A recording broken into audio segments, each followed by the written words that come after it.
లేదా పులివందులు కావచ్చు. ఎందుకంటే అండి ఒక సర్టన్ పీరియడ్ వరకు చూస్తారండి. ప్రజలు కూడా ఈరోజు ఈ విధంగా ఎందుకు తీర్పిచ్చారంటే ప్రతి ఒక్క విభాగం ఏదైతే ఉన్నాయో రైతులు కావచ్చు, ఉద్యోగస్తులు అందరూ ఇతని పరిపాలనలో వ్యక్తం అయిపోయినారు. ఇంతకుముందు మన సాహిబ్ గారు చెప్పినట్టు ఒక పిచ్చి బట్టి మనస్తత్వం లేనివాడు ఏదో పబ్జి గేమ్లు ఆడుకుంటా ఉంటే పబ్జిలో ఏదో వచ్చిందంట, ఆ విధంగా ఈ రోజు దానికి ఫెన్సింగ్ వేశాడు. పబ్జి ఆడుకుంటా ఉంటే గన్ పెట్టి కలుస్తూ ఉంటే సో దానికి ఏదో ఒక యాలే వస్తుంది, ఆ విధంగా ఇంప్లిమెంట్ చేయాలనేది చేశాడు. అంటే ఇతనికి ఎప్పటి నుంచి కానీ ప్రజానాయకుడు అని లేదండి, మనమే తప్పుగా అర్థం చేసుకున్నాడు. ఎవరైనా సరే ఇంత ఓటమితో వెళ్ళిపోయినప్పుడు నేను ప్రజలకుంటూ సేవ చేస్తా అంటాడే కానీ కళ్ళు మూస్తే నాకు 5 ఏళ్ళు వస్తాయని చెప్తారా? నేను ప్రజల తరఫున పోరాటం చేస్తానో లేదా ఇంకోటి రాదు.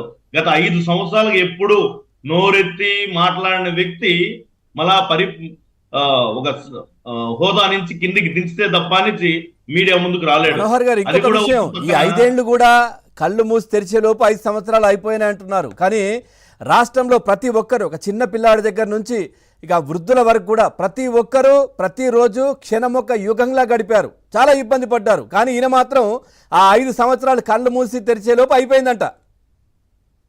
అంతే సార్. అంటే వాళ్ళ వరకు వస్తే ఒక రూల్ అదే కదా చెప్పింది. ఈ యొక్క కోడికత్త డ్రామాలు అవుతానేమి ఏది సెట్ కాల. ప్రజలు 2019లో ప్రజలను జగన్మోహన్ రెడ్డి మోసగించి అధికారంలోకి వచ్చాడు.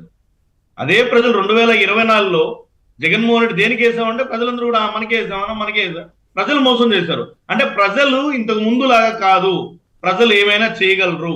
అంటే ఎవరు డ్రామాలు చేస్తున్నాడు, ఎవరు నిజాయితీ. ఇప్పుడు మా అధ్యక్షుడు శ్రీ పవన్ కళ్యాణ్ గారిని తీసుకున్నా, చంద్రబాబు నాయుడు గారిని తీసుకున్నా ఇతనిలాగా చెప్పట్లేదు. వాళ్ళు నీట్గా క్లారిటీగా ముందుకు వచ్చి, ఎందుకంటే ప్రజానాయకులలో పాలన మీద ఒక అవగాహన ఉంది. వీళ్ళలాగా 420 లాగా ఏది పడితే అది దొరుకుకోవాలి, ఏ స్కామ్ ఎలా ఉంది. ఈ రోజు చూస్తే మీరు చూసారో లేదు సార్, నిన్నటి నుంచి ట్రోల్ అవుతుంది. ఒకే లెటర్ మీద మా ఎమ్మెల్యే చెవిరెడ్డి భాస్కర్ రెడ్డి గారు, చంద్రగిరి ఎక్స్ మాజీ ఎమ్మెల్యే చెవిరెడ్డి భాస్కర్ రెడ్డి గారు 56 మందిని అలౌ చేశారండి. ఒక్క దర్శనానికి, బ్రేక్ దర్శనానికి 56 మంది. అంటే మీరు దాన్ని చూస్తేనే తెలుస్తుంది. ఒక ఎమ్మెల్యే హోదాలో ఉన్న 6 మందికి ఇవ్వాల్సింది 56 మందికి. నిన్న స్టేట్మెంట్ కూడా ఇచ్చాడు. ఏమంటే నాకు ఒక 10 మంది ఎమ్మెల్యేగా వస్తారు, ఎక్స్ ఆఫీషియో 10, నా కొడుకుతో 10, ఇంకోటి 10ని. ఆ విధంగా చూసినా ఇంకా 16 మంది పెండింగ్ ఉన్నారు. అంటే వీళ్ళు అబద్ధాలు చేసి దాన్ని కవర్ చేసుకునే విధానం కూడా వీళ్ళకి రావట్లేదు. అంటే ఆ లెవెల్లో వీళ్ళు స్కామ్లు ఇవన్నీ చేశారండి. కాబట్టి ప్రజలు కూడా బుద్ధి చెప్పారు. నెక్స్ట్ జగన్మోహన్ రెడ్డికి వస్తే ఎప్పుడు చూసినా పరదాలు కట్టుకొని బయట వచ్చిన చరిత్రే కానీ ఏ రోజైనా సరే ప్రజాపాలన ప్రజలను పరిపాలించంటే ఈ విధంగా ముఖ్యమంత్రి ఉన్నారు. నిన్న మనం చూస్తాం మన ముఖ్యమంత్రిగా చంద్రబాబు నాయుడు గారు అన్నాడు, ప్రజలకు నాకు మధ్య ఎందుకు ఏవన్నీ అన్నాడు. ఎందుకంటే ఒక ప్రజా నాయకులు, మా అధ్యక్షుడు శ్రీ పవన్ కళ్యాణ్ గారు అదే. సో ఎంత హోదాలో ఉన్నా సరే సో లేచి నిలబడి విష్ చేసి ప్రజలతో మాట్లాడుతున్నారు. ఎందుకంటే వీళ్ళందరూ ప్రజా నాయకులు కాబట్టి. ఈయనట కాదు, పరదాల నాయకుడు. అంటే పరదాలు లేకపోతే తప్ప నుంచి బయట రాలేడు. ఇతనికి ప్రజల కష్టాలు తెలియవు. కేవలం ఇతను అధికార దాహంతో, అధికార మదంతో, డబ్బు ఉన్న దాంతో మాత్రమే నేనే ముఖ్యమంత్రి, నేను చెప్పిందే వేదం, ఇలాంటి దానికి ప్రజలు ఒక్కసారిగా చరమగీతం పాడేస్తారు. అది ఎంతలా అంటే ఇంతకుముందు మీరు చెప్పినట్టు ప్రతిపక్ష హోదా కూడా లేదు, శాసనసభలో నువ్వు ఒక మూల కూర్చో అనే విధంగా ఈరోజు చేసేసారు. అంటే ప్రజలు వీళ్ళ డ్రామాలు అన్ని కూడా కానీ 5 సంవత్సరాల్లో ఎన్ని తప్పులు చేస్తున్నారు ప్రతి ఒక్కటి కౌంట్ చేశారు. ఏ విధంగా అయితే నరకాసుని 100 తప్పులు చేస్తే 99 వరకు క్షమించి 100వ తప్పుకి వధించేశారో ఆ విధంగా ఈ రోజు జగన్మోహన్ రెడ్డి చేసిన తప్పుల్ని ఈ కలియుగ దైవం శ్రీ వెంకటేశ్వర స్వామి ఇతను చూసి 5 సంవత్సరాలుగా ఇతను చేసిన దుర్మార్గాలన్నింటినీ కూడా అని ఒక్కసారిగా చరమగీతం పడ్డారు.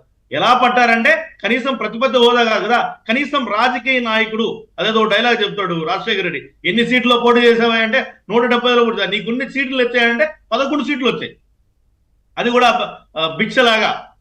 సో ఈ విధంగా ఉన్నటువంటి ముఖ్యమంత్రి అనేది ప్రజాపాలన చేస్తారు.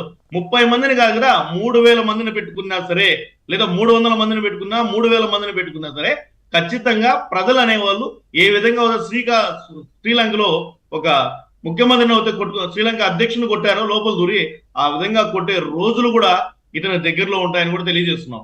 ఎందుకంటే ప్రతి ఒక్కరూ విచ్చికిపోయారండి.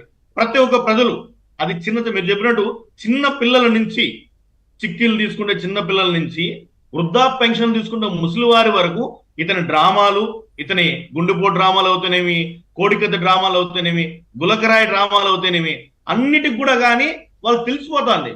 తనకి ఏం తెలియదంటే ప్రజలు తెలియట్లేదు, ఏదో ఓల్డెన్ డేస్ లో ఉన్నారు అనుకుంటారు. ఈ రోజు నవేడేస్ టెక్నాలజీ అనేది ఇంప్లిమెంట్ అయింది. ఎవడు ఏది నిజము ఏది అబద్ధము ఎలా ఉంది, ఎవరు నిజాయితీ చేస్తున్నారు, ఎవరు ప్రజాపాలన చేస్తున్నారు, ఎవరు కక్షాపూరిత రాజకీయాలు చేస్తున్నారు ప్రజలకు తెలుసు. కాబట్టి ప్రజలు ఒక నిర్ణయం తీసుకున్నారు, ఎవరినైనా ఉండొచ్చు కానీ ఈ దుర్మార్గులు మాత్రం రాకూడదు. ప్రతి ఒక్కరు అంటే ఆ ఎమ్మెల్యే గెలుస్తాడో లేదో పక్కన పెడితే జగన్మోహన్ రెడ్డి అనే దుర్మార్గుడు రాకూడదు ఆంధ్రప్రదేశ్ రాష్ట్రానికి అనుకున్నారు. కాబట్టి ఈ విధమైన తీర్పు ప్రజలకు ఇచ్చారు.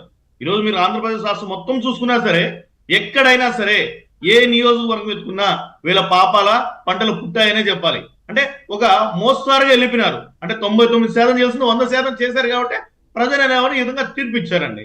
కాబట్టి ఇతను పరదాలు పెంచిన మరి మీరు ఇంతకుముందు చెప్పినట్టు అది ప్యాలెస్ చూస్తే ఏదో పబ్జీలో గేమ్లు ఆడుకునే దానిలాగా ఉందే గానీ ఎవరైనా సరే ఎక్కడైనా ఆ విధంగా కట్టించుకున్న వాళ్ళు కానీ ఆ విధంగా ట్రెంచింగ్ వేయించుకున్న వాళ్ళు కానీ ఉన్నారా?